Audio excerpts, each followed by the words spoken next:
Nous accueillons dans cette émission de défense une histoire particulière, celle de Dana Ophir. Merci d'être avec nous. Vous êtes une rescapée, et il n'y a pas d'autre terme, une rescapée de cet attentat monstrueux au camion bélier. C'était en janvier 2017. Vous étiez officière à l'époque de l'armée israélienne. Racontez-nous d'abord les faits, le rappel des faits, comment ça s'est passé. C'était à Jérusalem, nous étions en excursion avec l'armée. À cette époque, j'étais cadette dans mon école d'officier et je voulais devenir instructrice de combat. Il restait 3 semaines avant la fin de la formation et nous sommes allés à Jérusalem pour une sortie avec mon cours d'officier. Nous étions au niveau de la promenade Armon HaNatziv. J'étais debout avec mes amis. On était en train de sortir nos sacs du bus. Et d'un coup, un camion a surgi de nulle part, a foncé droit sur nous et nous a roulé dessus. Moi, j'étais en train de discuter avec mes copines, donc je ne l'ai pas vu arriver. J'ai juste entendu mes amis crier et hurler « Attention !» Et je me suis vue voler et tomber dans l'herbe avec une douleur terrible dans les jambes. Je n'arrêtais pas de crier. Quand vous voyez ces images, qu'est-ce que ça vous fait quoi? Vous ressentez quoi?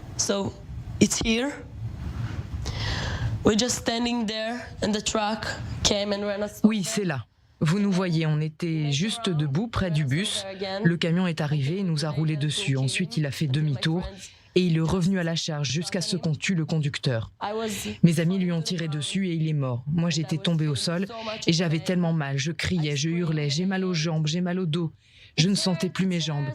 J'ai essayé de me relever, de me hisser sur mes jambes, mais il y avait une force beaucoup plus puissante que moi qui me clouait au sol et m'empêchait de me tenir debout. Je ne pouvais pas me lever et être debout sur mes jambes. J'étais allongée dans l'herbe. Puis des secouristes, des urgentistes sont arrivés. Ils ont essayé de me relever avec l'aide de mes amis et ça me faisait tellement mal que je hurlais de douleur. Ils m'ont allongée sur un brancard et m'ont installée dans une ambulance. Et ce qui est incroyable, c'est que là commence le travail de réhabilitation, de rééducation. On va voir ces photos dans un instant. Vous avez trouvé la force et vous n'étiez pas obligé de terminer votre service militaire sur une chaise roulante. On voit ces images pendant qu'on se parle. Oui, j'ai été hospitalisée pendant 2 semaines et après j'ai été en fauteuil roulant pendant 1 mois et demi.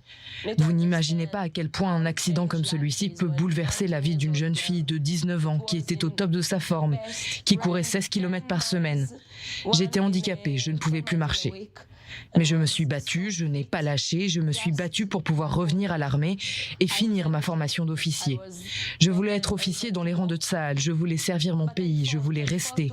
Il était hors de question que qui que ce soit me fasse changer d'avis, se mette en travers de mon chemin et me fasse devenir spectatrice de ma vie.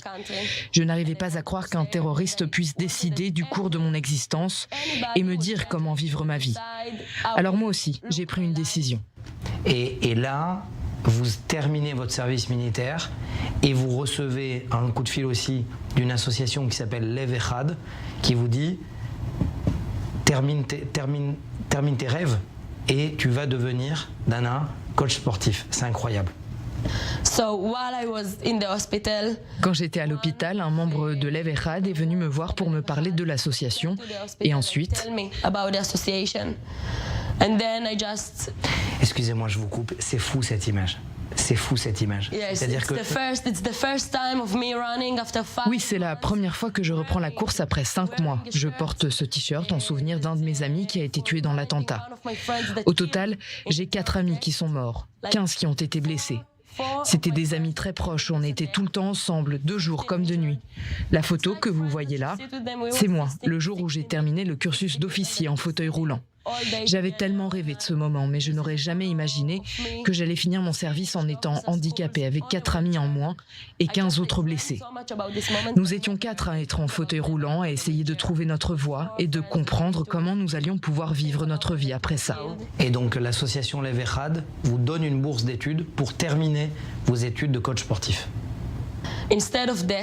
Not just this, but Lev Echad a beaucoup fait pour moi et m'a emmené passer 9 jours à New York une fois que j'étais remise. Ça a été une expérience très forte, pleine d'émotions. J'ai vraiment passé un séjour génial. L'association voulait simplement que les soldats blessés s'amusent un peu, reprennent goût à la vie, puissent voir le monde. Après toutes les souffrances que je venais d'endurer, c'était vraiment énorme de pouvoir faire un voyage aussi incroyable, de me retrouver à New York et de pouvoir rencontrer l'une des personnes qui a créé cette association. Pour moi, ça a été un honneur d'aller là-bas. Et vous êtes aujourd'hui coach sportif. Oui, j'ai quitté Sahel après un service militaire de quasiment 5 ans et demi qui s'est très bien passé. Et aujourd'hui, je suis coach sportive. J'entraîne des gens, des groupes, je n'arrête jamais de travailler. Et même ce matin, j'ai travaillé avant de venir vous voir. Je m'entraîne moi aussi, je fais de l'haltérophilie, je cours. Et je me sens plus forte qu'avant. Maintenant, je peux courir 10, 15 ou même 16 km. 10 kilometers, like it. Ce qui est fou, c'est que vous avez écrit un livre qui va être publié dans pas longtemps. Et vous me disiez hors antenne que vous avez une double blessure qui ne se voit pas, et interne, et une blessure qui, là, sur ce plateau, ne se voit pas non plus. Yes. Oui, j'ai vraiment hâte. Je vous ai apporté un exemplaire de mon livre qui va sortir très bientôt. C'est écrit en français, voilà, 28 secondes de ma vie. Yeah, 28 seconds, it's the time when the... Oui, 28 secondes, c'est le laps de temps pendant lequel le terroriste a foncé sur nous, nous a roulé dessus, a été neutralisé. Dans ce livre, je raconte mon histoire. Je parle du fait que j'ai été blessée, qu'il fallait que je souffre. Je parle des souffrances que j'ai ressenties, aussi bien physiques qu'émotionnelles, et je parle du combat que j'ai dû mener. J'ai été contrainte de vivre en tant qu'handicapée. Le livre parle de ma blessure mentale, de la peur de la langue arabe que j'ai développée, de ma peur de me promener dans la rue, d'entendre des bruits de camions qui peuvent provoquer un sentiment de panique. Ce livre, c'est l'histoire de ma rééducation et de ma victoire. C'est une victoire parce que je suis restée vivante et que j'ai réussi à survivre aux moments les plus difficiles de ma vie. Dans ce livre, je parle de toutes les choses auxquelles j'ai pensé. Votre quotidien finalement. Merci à vous, Dana Ophir, d'avoir été avec nous. Je remercie également l'association Lev Echad qui a pu nous mettre en relation cette jeune femme de 24 ans aujourd'hui, qui en avait 19 et qui a failli perdre la vie tout simplement. Merci d'avoir témoigné dans ce numéro de défense. Et j'ai pas l'habitude de le faire, c'est moi aujourd'hui qui vais vous saluer. Merci. Merci.